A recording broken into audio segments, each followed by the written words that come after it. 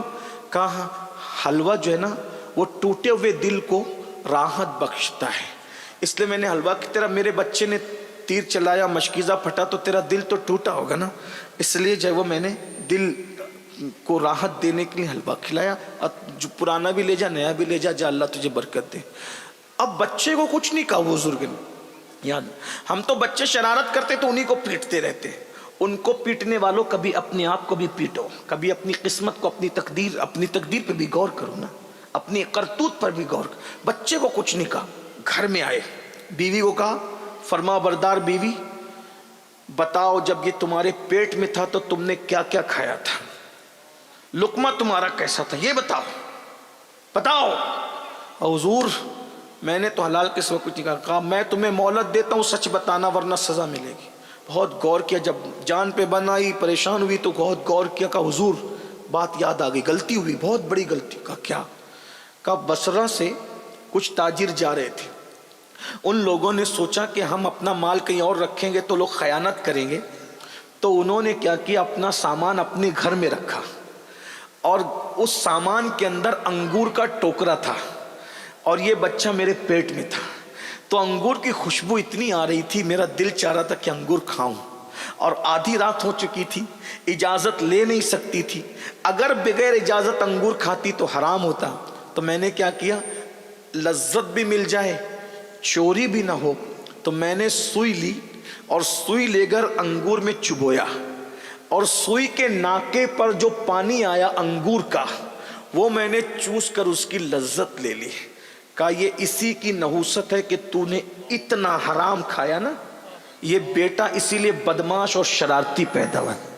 اتنے بڑے ولی کی بیوی اگر انگور کا رس سوئی کے ناکے پہ انگور کا رس کتنا آتا ہے، جب وہ چوس لے تو حال یہ ہوتا ہے کہ بچہ بدماش اور شرارتی پیدا ہوتا ہے، جو قرضہ لے کر کھا رہے ہیں، ادا نہیں کر رہے ہیں، پورا ہڑپ کر جا رہے ہیں، بھائیوں کا حصہ نہیں دے رہے ہیں، بہنوں کا حصہ دبا لے رہے ہیں، موبائل چوری کر کے کھا رہے ہیں، سود کے پیسے کھا رہے ہیں، حرام کے پیسے کھا رہے ہیں، دادا گیری کر کے بھتہ وصول کر رہے ہیں، ان کی اولادوں کا کیا ہوگا؟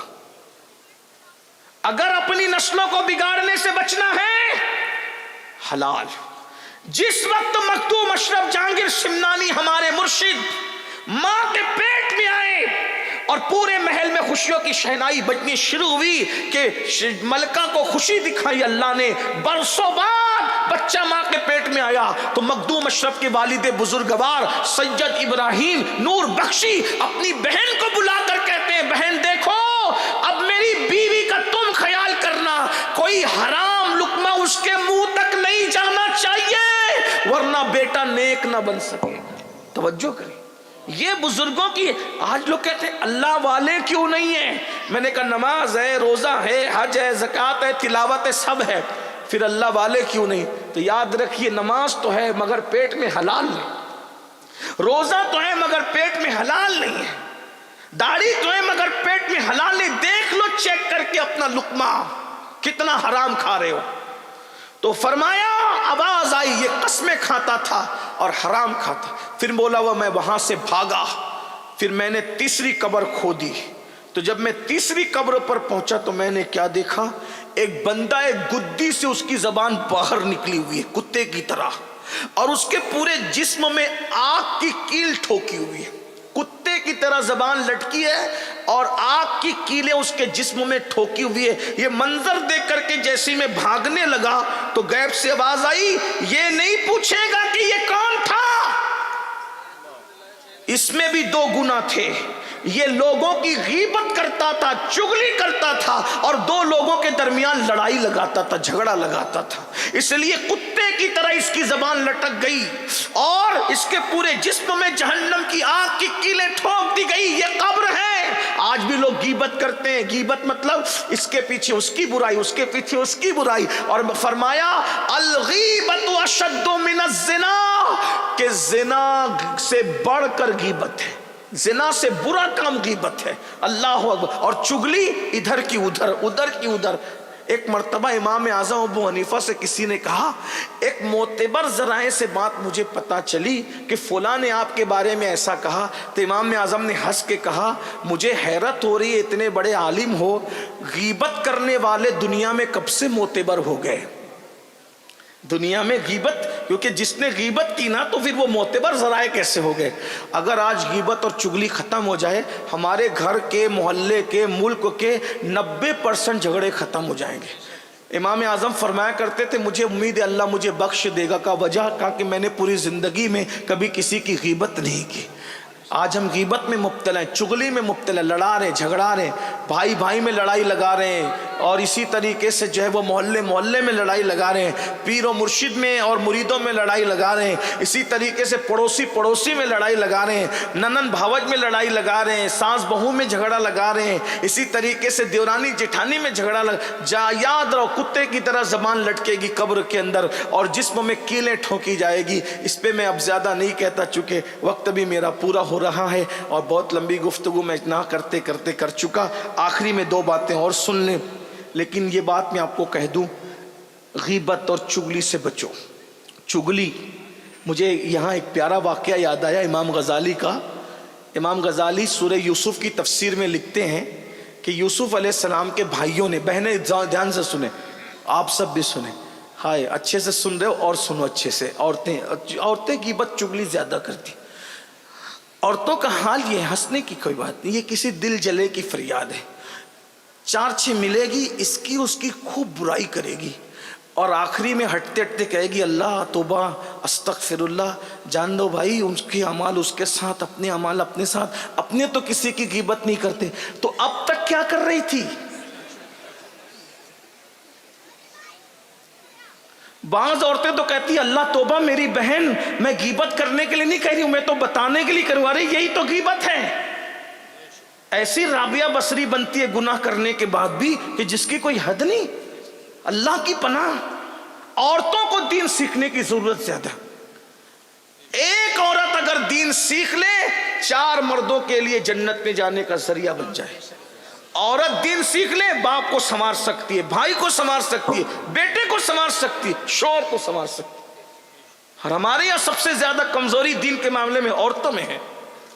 بہرحال, تو یوسف علیہ السلام کے بھائیوں نے یوسف علیہ السلام کو بہت مارا پیٹا اور کنویں میں ڈال دیا, اور بکری کے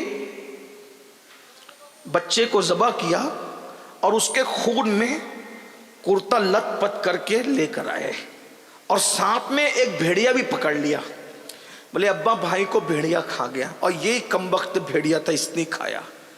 حضرت یوسف علیہ السلام کا کرتا حضرت یعقوب علیہ السلام نے دیکھا تو آپ روتے روتے ہنس پڑے, کہنے لگے کتنا ہوشیار تھا نا وہ بھیڑیا, کہ پورا یوسف کھا گیا اور کرتا بھی نہیں پھٹا.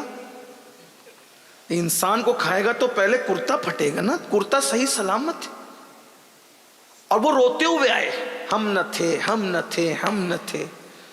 اسی لیے امام غزالی کہتے ہر رونے والے پر اعتماد مت کرنا, کیونکہ یوسف علیہ السلام کے بھائی بھی روتے ہوئے ہی آئے تھے. آپ کہیں گے کیا رونا برا ہے؟ میں نے کہا برا نہیں ہے, رونا برا نہیں ہے. رو یعقوب بھی رہے تھے اور رو بھائی بھی رہے تھے, دونوں کے رونے میں کیا فرق تھا؟ یعقوب کو محبت یوسف رلا رہی تھی اور بھائیوں کو رونا نہیں آ رہا تھا, وہ رونے کی ایکٹنگ کر رہے تھے. تو محرم میں بھی 2 لوگ روتے ہیں, ایک طبقہ رونے کی ایکٹنگ کرتا ہے اور ایک طبقہ محبت حسین میں روتا ہے. تو محبت حسین میں رونا عبادت ہے, لیکن ہم نہ تھے کی ایکٹنگ کرنا یہ خیانت ہے. ایک بات یاد رکھنا، اس لیے ہر ایک کے رونے پر پگھلنے کی ضرورت نہیں ہے. بھائی آئے تھے روتے ہوئے. بہرحال تو حضرت یعقوب علیہ السلام نے کہا بھیڑیا کھا گیا. ہاں یہ بھیڑیا ہے، دیکھو یہ اسی نے کھایا. آپ نے روتے ہوئے کہا او بھیڑیے، میرے اتنے خوبصورت لال کو تو کیسے کھا گیا؟ تو بھیڑیے نے، حضرت یعقوب پیغمبر تھے، نبی تھے نا، ان سے بات کی. اللہ کے نبی، میں بھیڑیا ضرور ہوں لیکن میں نے آپ کے بیٹے یوسف کو نہیں کھایا، کیونکہ مجھے معلوم ہے وہ اللہ کا نبی ہے اور اللہ کے نبی کو کھانا جانوروں پر حرام ہے. جانور اللہ کے نبی کو نہیں کھا سکتا، مٹی اللہ کے نبی کو نہیں کھا سکتی، جانور اللہ کے نبی کو نقصان نہیں پہنچا سکتے. تو اس لیے وہ تو نبی ہے، صدیق ہے، میں کیسے کھا سکتا ہوں؟ میں نے نہیں کھایا. کہا پھر کیا ہوا؟ کہا جو ہوا میری آنکھوں کے سامنے، میں نے سب دیکھا. کہا بتا کیا ہوا؟ میں نہیں بتاؤں گا. بھائی لوگ تو نہیں سن رہے تھے نا یہ سب بات، کیونکہ نبی تھے یعقوب علیہ السلام. حضرت امام غزالی لکھتے ہیں یعقوب علیہ السلام نے کہا جب تیری آنکھ کے سامنے ہوتا کیوں بتاتا نہیں ہے؟ کہا اس لیے نہیں بتاتا کہ یہ چگلی ہو جائے گی، اور چگلی اللہ کو پسند نہیں ہے. میں بھیڑیا ضرور ہوں مگر چگل خور نہیں ہوں. اللہ کو اس بھیڑیا کی ادا اتنی پسند آئی کہ اللہ رب العزت نے یونس علیہ السلام کی مچھلی کو جنت میں داخل کرنا ہے، اصحاب کہف کے کتے کو جنت میں داخل کرنا ہے، تو ساتھ ساتھ حضرت یوسف علیہ السلام کے اس بھیڑیے کو بھی جنت میں داخل کرنا ہے، کیونکہ اس نے غیبت نہیں کی. اگر بھیڑیا چگلی سے بچ جائے تو اللہ بھیڑیے کو جنت عطا کرے، اگر مومن چگلی سے بچ جائے تو اللہ اس کو جنت کیوں نہ عطا فرمائے. چگلی سے بچ نہیں کرنا کسی کی، ادھر کی بات ادھر نہیں کرنا، بہت خراب بات ہے، بہت بری بات ہے. 90% جھگڑے گھر کے ختم ہو جائیں گے. چھوٹے چھوٹے بچوں کو بھی بتاؤ کہ چگلی نہیں کرنا. چوتھی بات کہ جب وہ کہتا ہے کہ میں چوتھی قبر پہ پہنچا تو میں نے دیکھا ایک سنسنی خیز منظر تھا کہ مردے کو آگ میں الٹ پلٹ کر رہے تھے فرشتے. اس کو سمجھانے کے لیے بتاؤں کیسے؟ جیسے مرغی تندوری بھونتے ہیں تو کیسے اس کو پلٹتے ہیں، سمجھانے کے لیے کہہ رہا ہوں، یہ ہنسنے کی کوئی بات نہیں. تو ایسے اس کو مردے کو آگ میں وہ تپا رہے، جہنم کی آگ میں الٹ پلٹ کر رہے تھے اور اس کو آگ کے گوزوں سے مار رہے تھے. مجھ پر اتنی دہشت طاری ہوئی کہ میں برداشت نہ کر سکا اور میں قبرستان سے نکل کر کے بھاگا. تو غیب سے آواز آئی سن لے، یہ وہ کمبخت ہے جو نماز نہیں پڑھتا، اسی لیے اس کو قبر میں آگ پہ، جہنم کی آگ پہ. آپ تو سوچ رہے ادھر کہ مست مزے سے قبر میں سو رہے، مست مزے سے نہیں. اللہ کے رسول علیہ السلام فرماتے ہیں جب بے نمازی مرتا ہے تو اس کی قبر میں اللہ تبارک و تعالیٰ ایک گنجا سانپ مسلط کرتا ہے جس کا نام شجاع الاقرع ہے، اور وہ اس کے جو ناخن ہے وہ لوہے کے، اور وہ جس کو ایک بار ڈسے 1000 سال تک کے اس کے اندر زہر گھومتا رہے اور اس کی ہڈی ٹکڑے ٹکڑے ہو جائے. شجاع الاقرع. اور جب کوئی بے نمازی ہوتا ہے تو وہ اس کو ایک بار نہیں ڈستا، فجر نہیں پڑی تھی تو ظہر تک، ظہر نہیں پڑی تھی تو عصر تک، عصر نہیں پڑی تھی تو مغرب تک، اور مغرب نہیں پڑی تھی تو عشاء تک، اور عشاء نہیں پڑی تھی تو فجر تک اس کو ڈستا رہتا ہے. اور وہ کہتا ہے میرا نام شجاع الاقرع ہے، اے نماز نہ پڑھنے والے، قیامت تک میں تجھے اسی طرح ڈستا رہوں گا.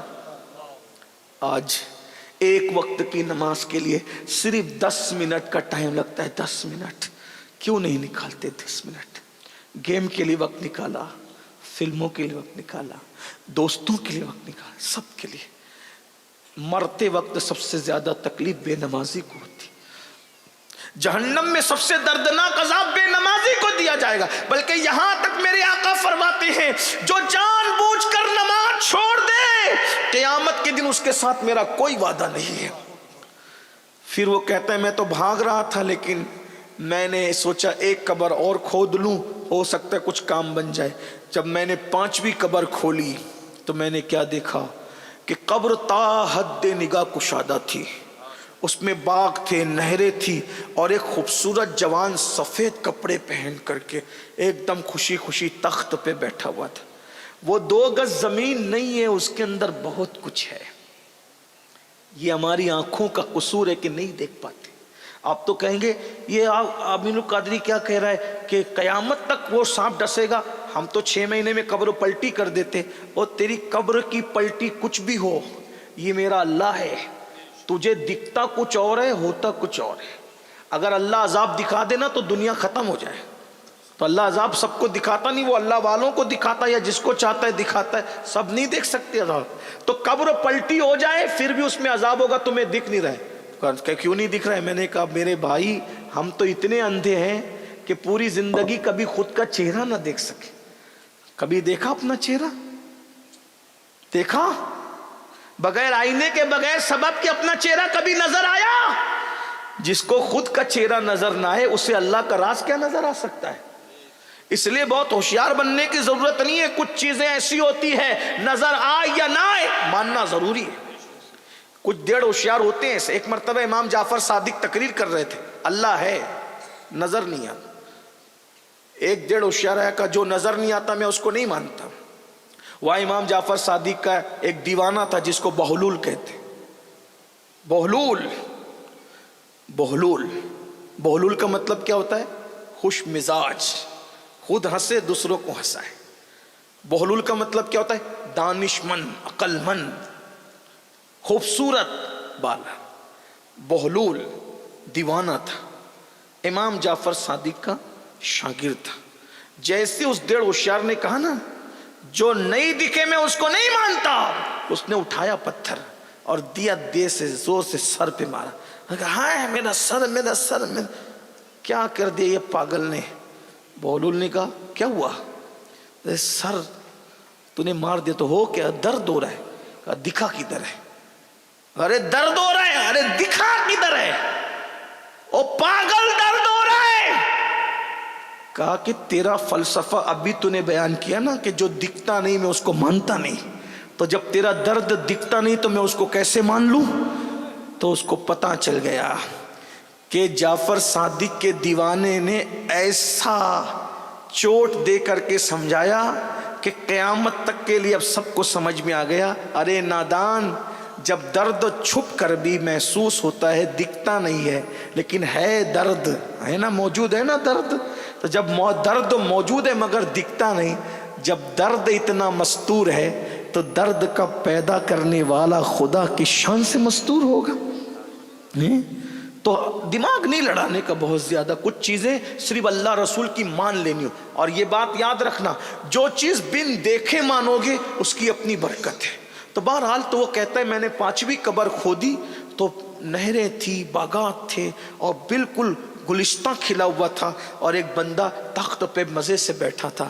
میں وہ منظر دیکھ کر مسرور ہوا لیکن اس کی ہیبت بھی مجھے جو وہ بھگانے کے لیے آمادہ ہوئی. تو میں ادھر سے بھاگنے لگا تو مجھ سے آواز آئی غیب سے، کہا ارے اس کو نہیں پوچھتا کہ یہ قبر میں اس شان سے کیوں ہے؟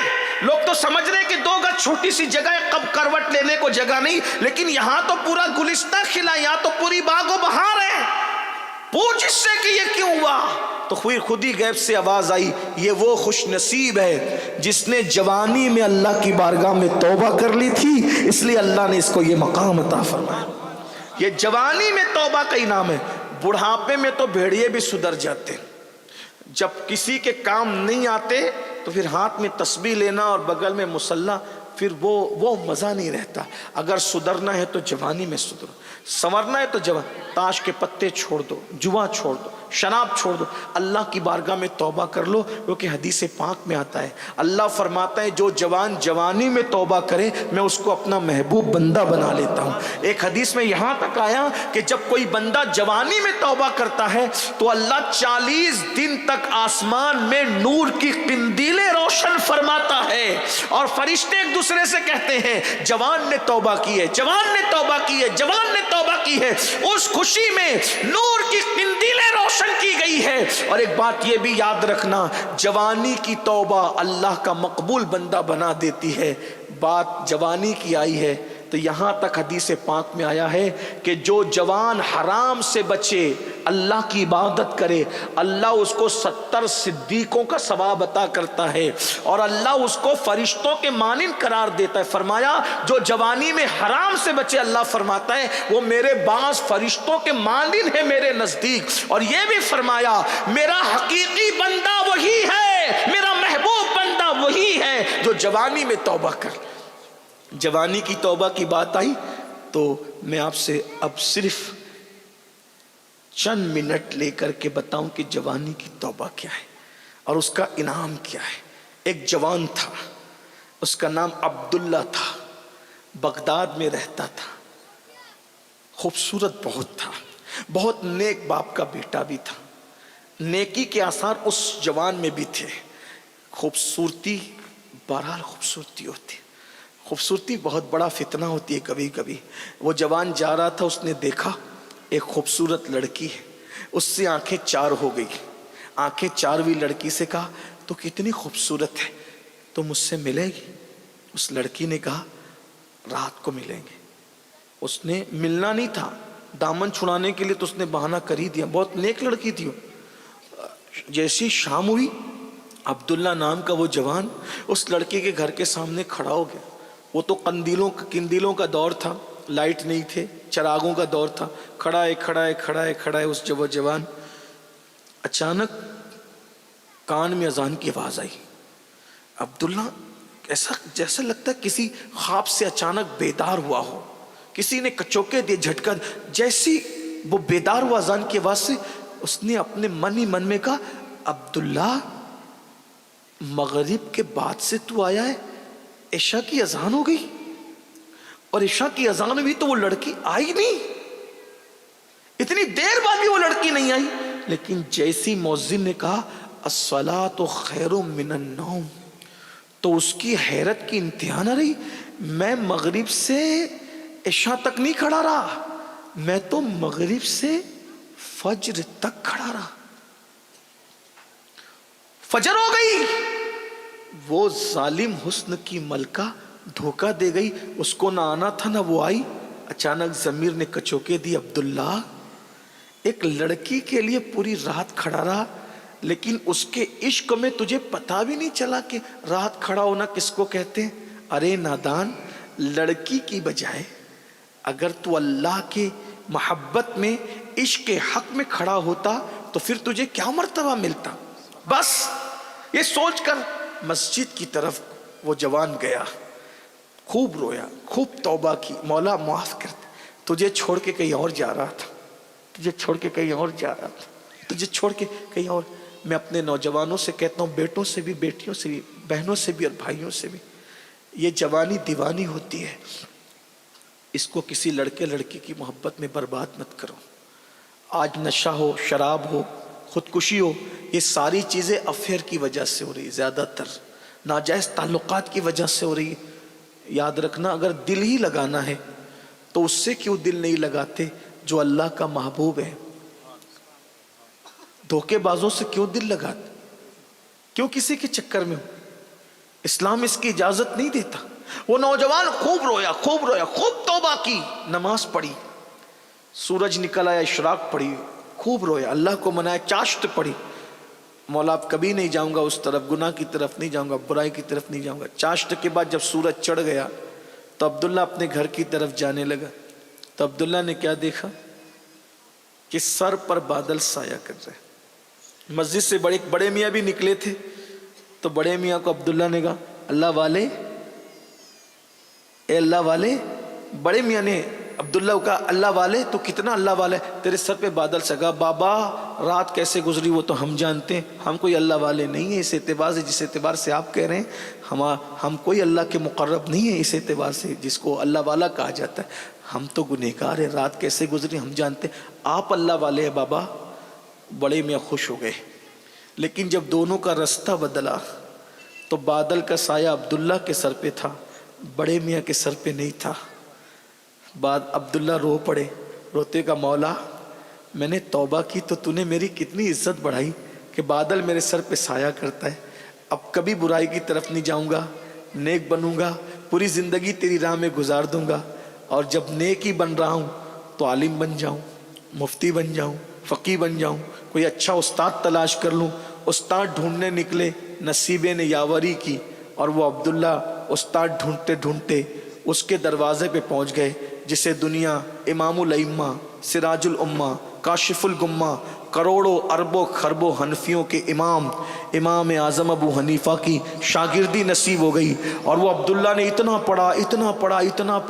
پڑھا کہ اس عبداللہ کو علم حدیث کی وجہ سے لوگوں نے امیر المومنین فی الحدیث کا، فقہ اتنا پڑھا، امام الفقہا کہا، تصوف اتنا پڑھا، شیخ المشائخ کہا، اور اسی عبداللہ کو دنیا عبداللہ ابن مبارک کے نام سے جانتی ہے۔ امام اعظم کہا کرتے تھے اگر قیامت میں اللہ مجھ سے پوچھے گا اے نعمان میرے لیے کیا تحفہ لایا ہے، تو میں عبداللہ ابن مبارک کو پیش کر دوں گا، اسی کے ذریعے میری مغفرت ہو جائے گی۔ دیکھو جوانی کی توبہ نے کہاں تک پہنچایا۔ امام بخاری کے دادا استاد ہیں عبداللہ ابن مبارک، امام اعظم کے شاگرد ہیں یہ، صوفیہ کے بھی استاد ہیں یہ وہ بزرگ ہیں۔ فضیل بن عیاض کا نام سنتے ہیں، اللہ اکبر، ان کے بھی استاد عبداللہ ابن مبارک۔ تو یاد رکھیے جوانی میں توبہ کرو گے اس کا انعام یہ ملے گا۔ بڑھاپے میں ٹھیک ہے توبہ، میں کسی کو مایوس نہیں کرتا، لیکن جوانی میں نیکی کے جذبات بھی جوان ہوتے ہیں، برائیوں کے جذبات بھی جوان ہوتے ہیں۔ آؤ سب مل کے توبہ کریں اللہ کی بارگاہ میں۔ توبہ کرتے ہو؟ پہلے بتاؤ کون کون توبہ کرتا ہے، ہاتھ اٹھا۔ سب کر، ایسے نہیں، اچھے سے اٹھاؤ۔ اچھے کام کے لیے ہاتھ اٹھانا اچھی بات ہے، سب اٹھائے رکھو نا بھائی، زبردستی نہیں ہے، جسے کرنا ہے وہی۔ جو توبہ کرتا ہے وہ اللہ والا بن جائے، اللہ کا محبوب بن جائے۔ مردوں کو کہا تھا لیکن عورتوں کے جذبات کتنے ہیں دیکھیے کہ خواتین نے بھی اٹھایا، اللہ ان کے بھی ہاتھ اٹھانے کی لاجم۔ بولو آج سے توبہ کرتے ہو؟ نماز چھوٹے گی آج سے؟ بولو نماز چھوڑو گے؟ نہیں چھوڑو گے نا انشاءاللہ؟ اٹھا کے رکھیں آج، ذرا ہم بھی دیکھیں، فرشتوں گواہ بنائیں۔ نماز چھوٹے گی آج سے؟ جو عشاء پڑھ کے نہیں ہے پہلے عشاء پڑھیں گے، فجر بھی پڑھیں گے انشاءاللہ، حرام سے بھی بچیں گے، غیبت چگلی سے بھی بچیں گے۔ بولیے استغفر اللہ ربی من کل ذنب واتوب الیہ وما علینا الا البلاغ۔ السلام علیکم۔